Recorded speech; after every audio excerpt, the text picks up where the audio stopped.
talking to here?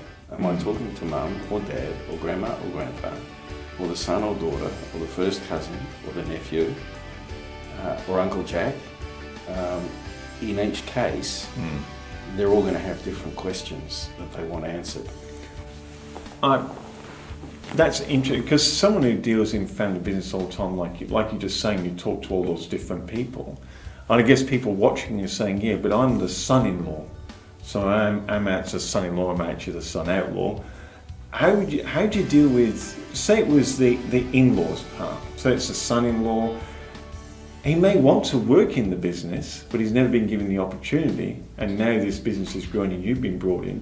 How do you actually talk to a son-in-law and assess them whether they're suitable for stepping in? You're talking about two different parts here. Okay.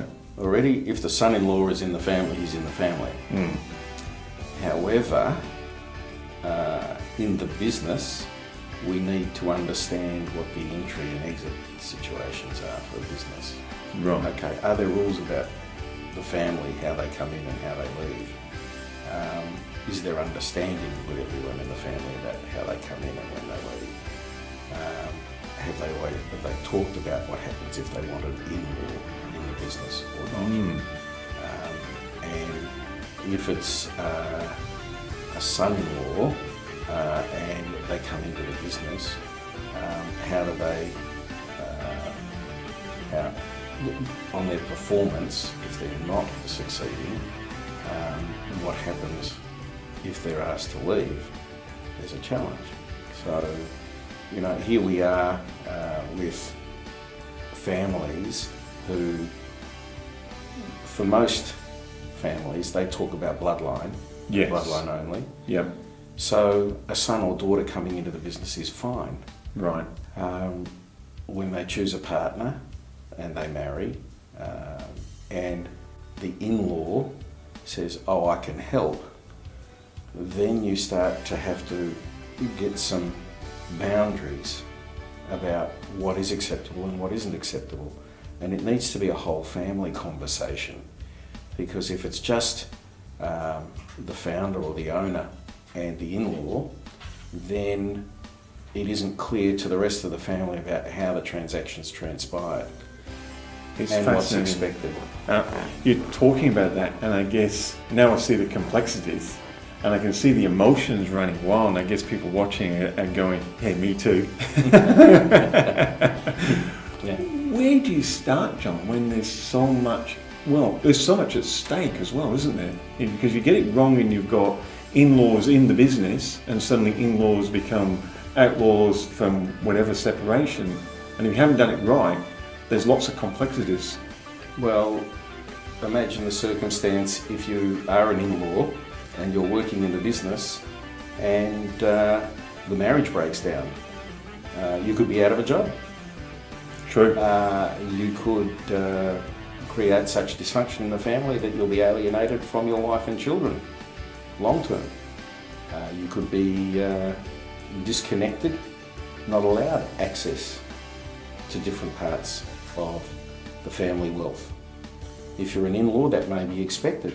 However, if you have a responsible position in that business, if you become a manager or if you become the CEO, the family in toto could come to rely on your performance, and yet how does the remuneration work and how does the shareholdings work? So these need to be conversations held with the whole family so that everybody understands what the worst scenario might be if it was ever to surface.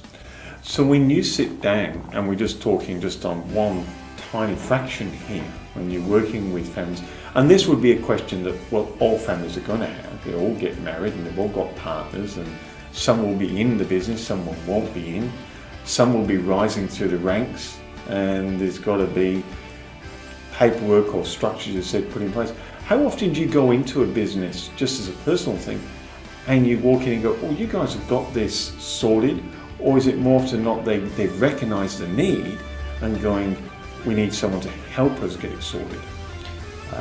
More often than not, it's we need some help to get it sorted. Very seldom is a family on the path and doing what would be termed world's best practice. Right. They are very hard to find. There are quite a few, don't get me wrong, there are businesses out there that are solidly over 200 years old. And those businesses, some of them are family wealth managers now. They operate at a different level. Right. So when it comes to walking in and having to work out what needs to be discussed, when I've done this situation, it's always been okay, what do you want for you? Yeah. And I have to interview each individual. So the in-laws as well. My general rule is if they're over 16 and in the family, and there's a potential for them to be in the business, then I want to get their headspace. Right. I want to know what they're thinking, because they need to have somewhere deep down an idea of wanting the business to transition through generations. Is dealing with in-laws one of the toughest aspects of dealing in family business, or are there other ones that are just as challenging? There's other ones that are just as challenging. We couldn't just have one, could we? No, dealing with in-laws is part of dealing with the family part of the business. Right. With that, you get issues of ownership of shares, ownership of emotional ownership of the business. There are business issues that need to be discussed, policies and processes and procedures. So there's a lot more. The in-laws is a part of how the family will function. So from a governance point of view, if there's governance around how the business is run, we all know the rules and regulations, and you might get an induction booklet in some businesses. You don't get an induction booklet into the family. You're born as number 2 son and number 3 daughter, and that's where you are for your life. And I'm 60 years old, but I'm the baby of my family, and I'd never get told that I'm the second or the third child or the first child. I'm not number 1. I may be number 1 son because I have 3 older sisters. But I'll always be the 4th child. The 4th child. When you go into businesses, is that part of the complexities as generations go on? It's not necessarily number 1 or number 2 child that's taking over. It could be number 3 or number 4 child. It could be the most suitable, and that creates other emotional challenges for the ones up above. Very definitely.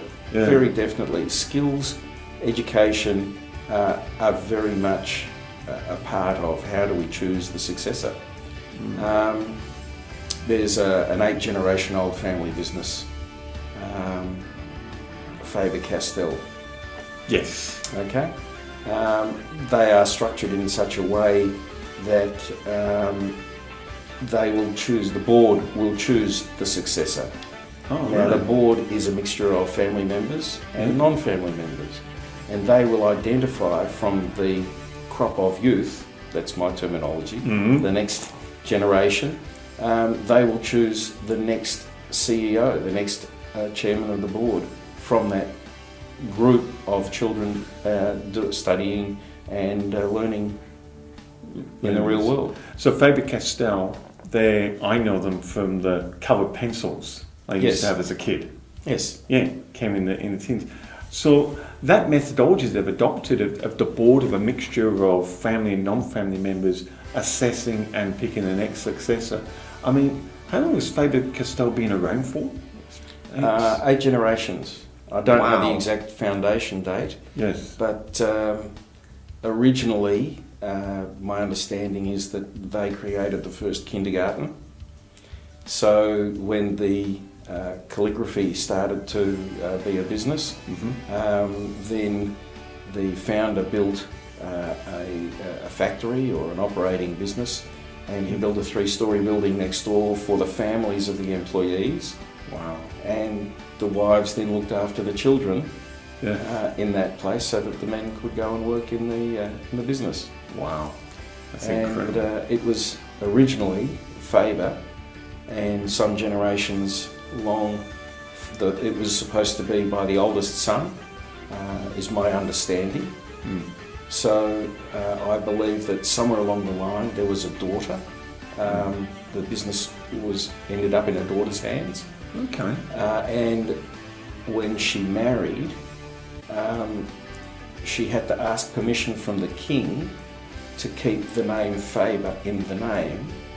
And the Castell family, the king gave permission, so it became Faber-Castell. Wow. And it's the Castell family that had the prancing horses. Oh, that is is now that... ended up on the Faber-Castell logo. What a bit of history. What is fascinating, and you said it a bit when we first started this conversation, that the way they choose a successor, and you mentioned earlier in the conversation about best practices for family business. In your opinion, I mean, we've seen that work for that particular company. Is it things like that are starting to get hallmarks as best practice for family businesses? Best practices, it's a really hard thing to nail down, okay? Because if you've seen one family business, you've seen one family business. Yeah. Okay? And the individuals in the business will be different. And the way they deal with the family culture may be quite different from family to family. Yeah. So when research is taken by the family as to find out what is available to us, they will make decisions for themselves that will work for their family to run and operate their business. Hey, and welcome back. Well, family businesses, we've just been talking about, John, we talked about in-laws and outlaws and all the complexities, and we talked a little about Faber-Castell and how he uses a board and a board structure to select a successor from having a mixture of, well, non-family and family members on there. But as you said, one family is just one family, and every family is different, and every way they want to operate is different. But are there some common qualities that flow through on a family that they should be looking at for board members? Well, I suppose when you're looking for, if you're creating your first board, and you are a family who has a business and it's been trading for a period of time, and you're looking to bring new blood into the decision-making process for strategy. Yeah. Because really that's what the board is all about. So here we are looking for somebody out there in the worldwide market for people to come and help us. And how do we make that choice? The first critical thing is making sure that the person is a cultural fit to you and your family. You really have to be able to get along with this person. Know that you can have an argument with them, and once the argument is over, things go back to normal, and that there's no grudges held. Yeah. Because sometimes they might win and sometimes you might win. And it's a balancing act from that point of view. When you're choosing a member to come and work with you on a board, you might be choosing somebody with financial background. You could be choosing somebody with a legal background. Yeah. You could be choosing somebody with a property background. So depending on the requirements that your business might have, the expertise that you might require, you will be looking for a particular individual. Right. Are you a fan of having a mixture of family and non-family members on the board, or do you prefer to see them predominantly family members sitting on there? It's if the family is large enough and there are enough experts that have been grown both inside the family business and have grown their expertise and education outside of the family business, and they're mature individuals, then there's no reason why you wouldn't have a larger family presence on a board. But having non-family members opens the company to a lot more choice, a lot more options that might be great value for the family business to continue. And I guess we're talking boards as we just summarise off here. Is there a right time for your family to consider setting up a board? Or is this when they start talking to someone like yourself and saying, John, we're getting to this stage, is it the right time for us to set up a board? What kind of questions or analysis should they be doing around when it is a good time to implement that? Most times when you're starting to look for, are we making right decisions? Are we continually educating our family sufficiently well? Learning about our place in the market.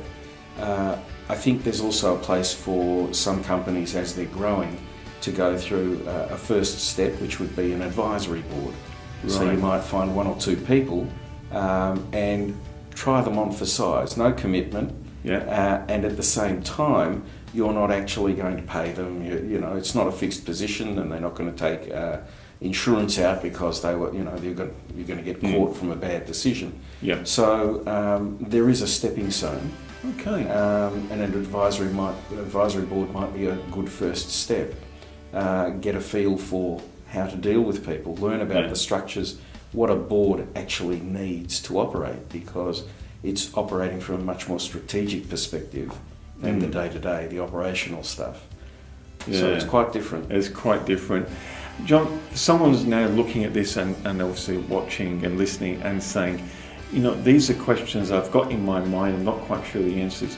What's the best way to have a conversation with yourself around this so they can get someone who's impartial, who's got the experience and can guide them through this, well, it could be a bit of a minefield or a bit of a mishmash, and get some structure around it? What's the best way of contacting yourself? You can contact me on my mobile, 0433 131 070. That's within Australia. If you're outside Australia, add on the +61 and delete the 0. Or my website, john@johnbroons.com is my email address. Yeah. And I can set up a Skype meeting so we can have a chat that way. Beautiful. If you're in family business, it's John Broons, the family business guy. Love having me on the show. And as you said, contact him. It's worth a chat. And you're very happy to have coffee with people, Skype chat with people, and just assess where they're at, aren't you? And give them some pointers. Sure. Fantastic. Thanks for watching, and we'll be back again with John Broons and more from the family business guy.